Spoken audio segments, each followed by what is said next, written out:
ጀግና ተጋዳላይ ሰመረ ገብረ ሚካኤል ብዝነበሮ ንቕሓትን ተወፋይነትን ኣብ ናይ ኦፕሬተር ወይም ምልክት ስራሕቲ ተመዲቡ ዝሰርሐ ኮይኑ ካብ ተራ ተዋጋኣይ ክሳብ ምክትል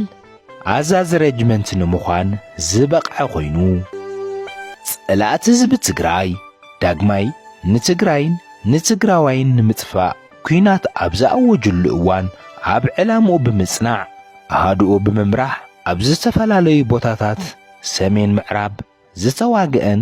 ዘዋግአን ኮይኑ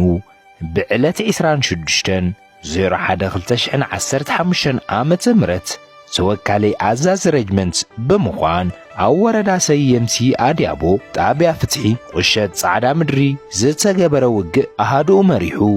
እናዋግአን እናተዋግአን ካብ ጸላእ ብዝተተኰሰ ሞርታር ተወቂዑ ኣብ ክፍለ ሰራዊት ሕክምና እናተሓከመ ኣጅኹም ብጾት ኳርተር እንኳ ኣብዚ በጺሓ ከም ሽማ